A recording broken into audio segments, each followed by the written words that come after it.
जीवन दर्शन नाम के इस YouTube चैनल पर आपका तहे दिल से स्वागत है। हार्दिक वंदन और अभिनंदन है।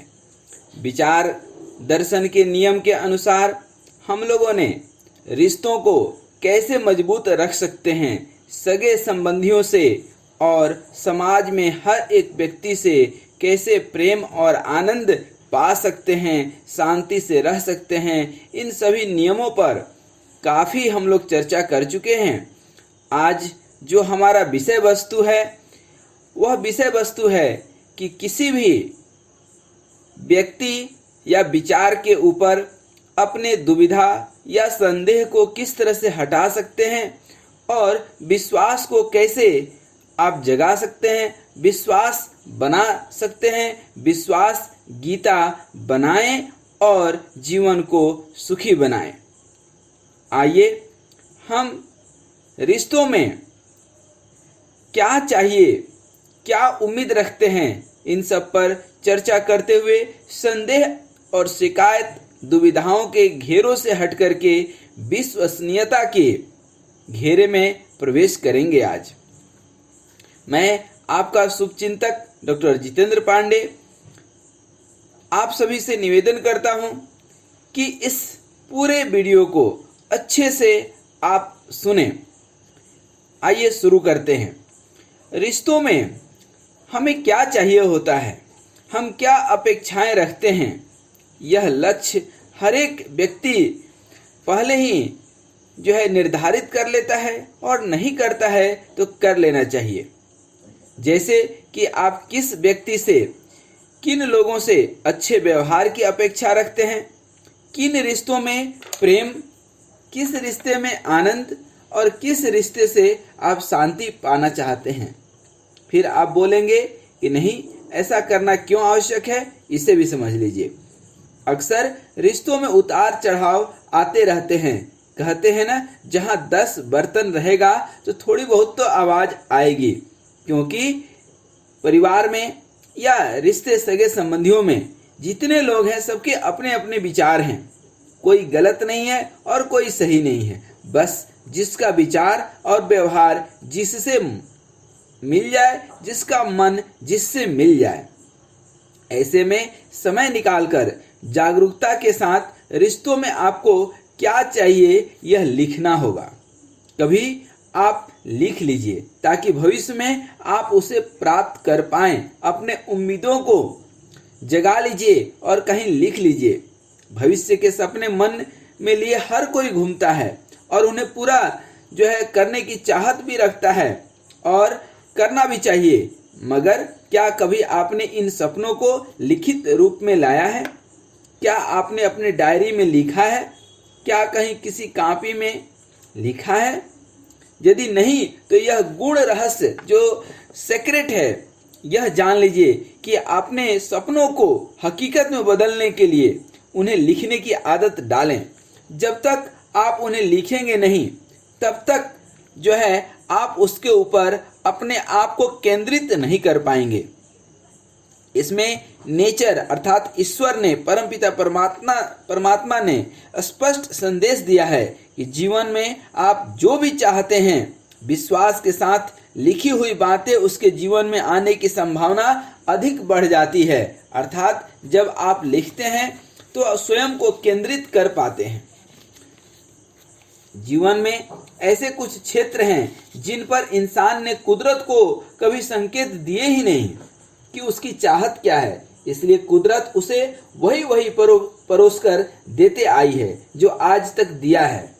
फलतः इंसान हर बार रो धोकर अपने रिश्तों को निभाते रहता है, मगर अब समय आया है कुदरत को लिखित रूप में नए संकेत देने का कि आप अपने रिश्तों में आनंद, आपसी समझ, विश्वास, प्रेम आदि चाहते हैं तो उसको कृपया करके एक अपने डायरी में जरूर लिख लीजिए। लिखने के साथ ही कुदरत को इंसान की चाहत की दृढ़ता पता चलती है। मन में तो हजारें चीजें सोची जाती हैं। एक साइकोलॉजिस्ट कहता है कि एक व्यक्ति के दिमाग में सुबह से शाम तक लगभग 60,000 से ज़्यादा विचार आते हैं। लेकिन विचार वही अच्छे हैं जिसको आपने पकड़ लिया, जिसको आपने लिख लिया। इसमें उलझने की निर्माण ज़्यादा होती है, क्योंकि 60,000 विचार, इसमें तो आप फंसे रह जाएंगे। मगर जब डायरी में लिख लिया जाता है तब प्रकृति आपको और स्पष्ट जो है केंद्रित करने के लिए एक अलग से ऊर्जा देती है। इंसान का लिखना कुदरत के प्रति, प्रकृति के ऊपर, परमात्मा के ऊपर विश्वास दर्शाता है। इसलिए इस लेखन को विश्वास गीता कहा गया है। अर्थात जिन चीजों को आप लिख पाते हैं वही तो गीता है। अर्थात रिश्तों के लिए विश्वास गीता कैसे लिखें। सबसे पहले आइए जानते हैं पहला नियम। डायरी लिखने का पहला नियम है कि एक ही डायरी रखें और उसी में लिखें, वरना लिखने की आदत न होने के कारण इंसान कहीं भी लिखना शुरू करता है, जिससे उसे कई बार वह खुद याद नहीं रखता है कि ये फलाना बात किस डायरी में लिखी थी, किस पन्ने पर लिखा था, किस दिन लिखी थी। ऐसी दुविधाओं से बचने के लिए एक ही डायरी लिखना ज़्यादा आसान भी है और फायदेमंद भी साबित होता है। लिखने के लिए आजकल लैपटॉप, मोबाइल, कंप्यूटर आदि का भी इस्तेमाल किया जाता है और किया जा सकता है, यह भी सुविधाजनक है। दूसरा नियम कहता है कि इस विश्वास और परोपकार या अपनी उम्मीद को लिखते वक्त आपको क्या चाहिए, सिर्फ वही लिखना है। जैसे मुझे परिवार में झगड़े नहीं चाहिए, ऐसा मत लिखिए। नकारात्मक चीजें मत लिखिए। आप ये लिखिए कि मुझे परिवार में शांति चाहिए, ये मत लिखिए मुझे परिवार में झगड़ा नहीं चाहिए। नहीं वाला शब्द मत लिखिए, यह साइकोलॉजी है। क्योंकि विश्वास गीता में जो लिखा जाता है वह सच होता है, इसलिए उसमें केवल सकारात्मक और प्रेरणादायी शब्द लिखें।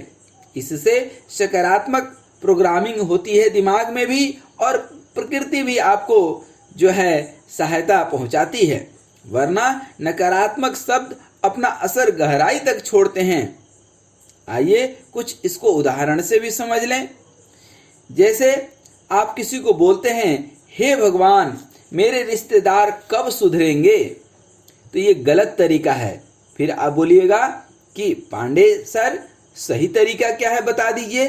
ठीक है, मैं बताता हूँ। आप ये लिखने के बजाय कि हे भगवान मेरे रिश्तेदार कब सुधरेंगे, उसके बजाय आप लिखें कि मेरे सभी रिश्तेदार मुझसे सही बर्ताव करते हैं, सभी प्यार करते हैं, मैं उनके साथ आनंदित, स्वस्थ और तरोताजा महसूस करता हूँ, ऐसा लिखें। फिर यदि आप लिखते हैं कि मुझे परिवार को अखंड रखने के लिए बहुत कष्ट करने पड़ेंगे, ये भी गलत तरीका है।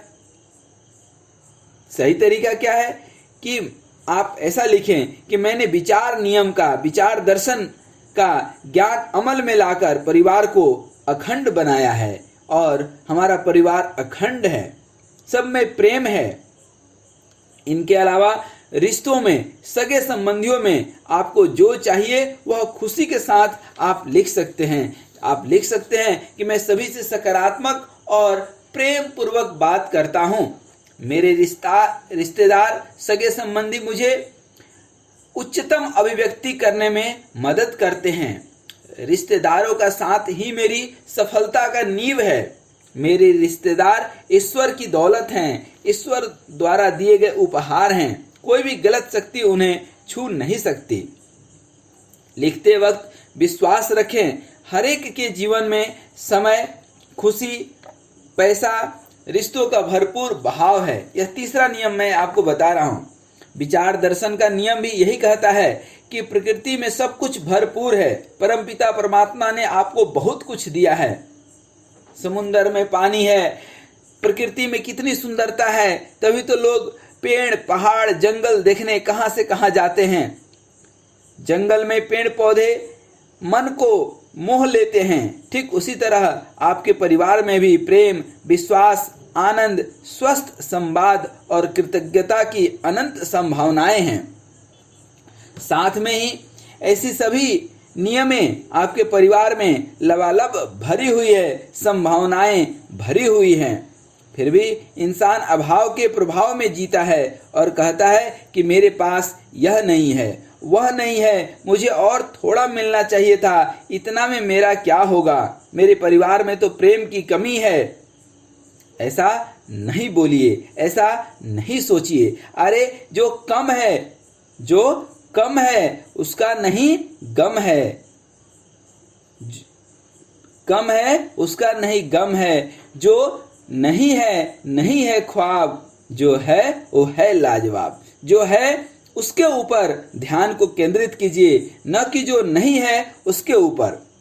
इंसान को अपने परिवार में भरपूरता दिखाई नहीं देती है, संभावनाएं दिखाई नहीं देती है कि उसके पास क्या है। वह प्रकृति के इस विचार दर्शन के नियम से बेखबर है। वह यह भूल जाता है कि वह भी प्रकृति का ही हिस्सा है। वह खुद को कुदरत से अलग समझने लगता है। हकीकत तो यह है कि हम भी कुदरत का ही करिश्मा हैं, कुदरत का ही उपहार हैं। इसलिए हमारे अंदर भी वह तत्व कार्यरत हैं जो कुदरत में है, अर्थात प्रकृति में है। प्रकृति में जिस तरह सूरज प्रकाश का स्रोत है, उसी तरह इंसान भी, हम भी प्रेम, आनंद और शांति जैसे दिव्य गुणों के स्रोत हैं। जैसे जैसे आपका कुदरत से तालमेल बढ़ेगा, वैसे वैसे आपको इस नियम पर भी विश्वास बढ़ता जाएगा और आप अपने जीवन में सब कुछ भरपूर पाएंगे। भरपूरता के इस नियम के साथ यह बात भी जुड़ी हुई है कि आप सहजता से उच्चतम की ओर बढ़ते जाते हैं, बशर्ते आप अपने मन में नकारात्मक विचारों का ब्लॉक मत डालिए। विश्वास विश्व की सबसे बड़ी शक्ति है। यह विश्वास ही तो है कि इस निराकार ब्रह्म को भी साकार ब्रह्म बना देता है और जहां देखिए वहां भगवान प्रकट हो जाते हैं। यह सिर्फ विश्वास और अति विश्वास है।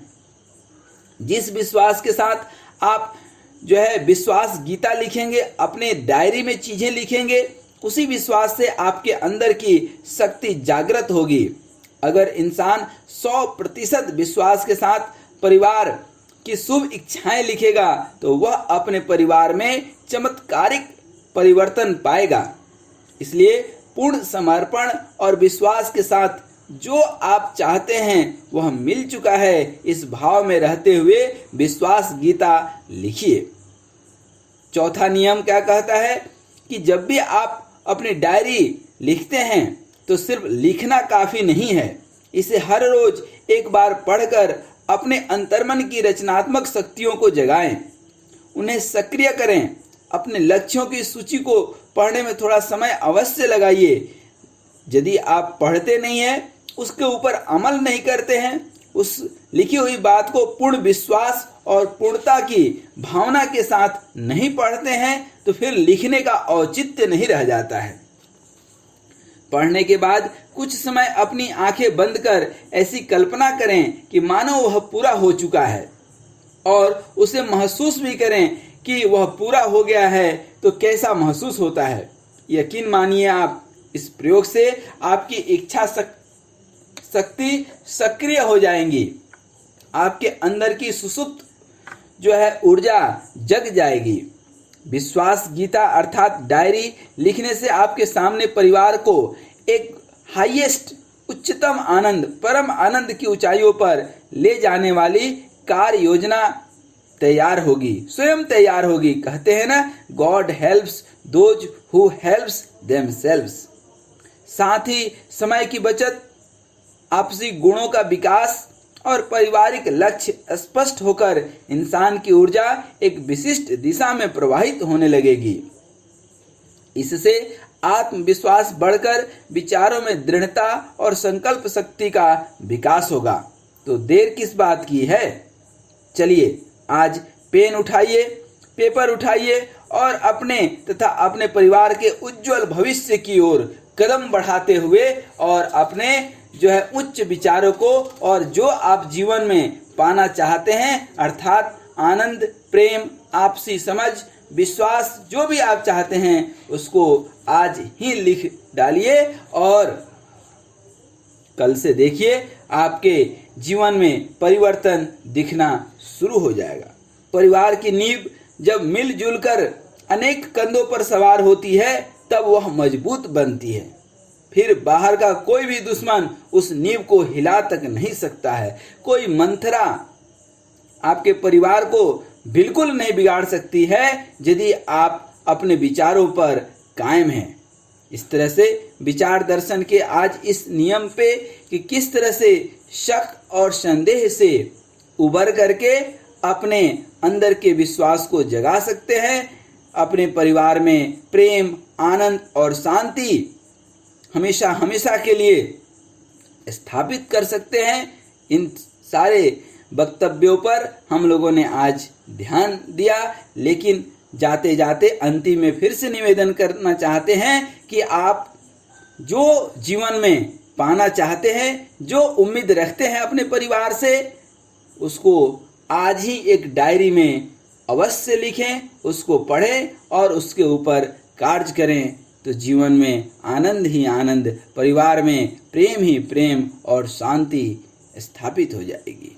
इन्हीं शुभकामनाओं के साथ आप सभी को तहे दिल से धन्यवाद और सदा स्वस्थ रहिए, मस्त रहिए और मुस्कुराते रहिए।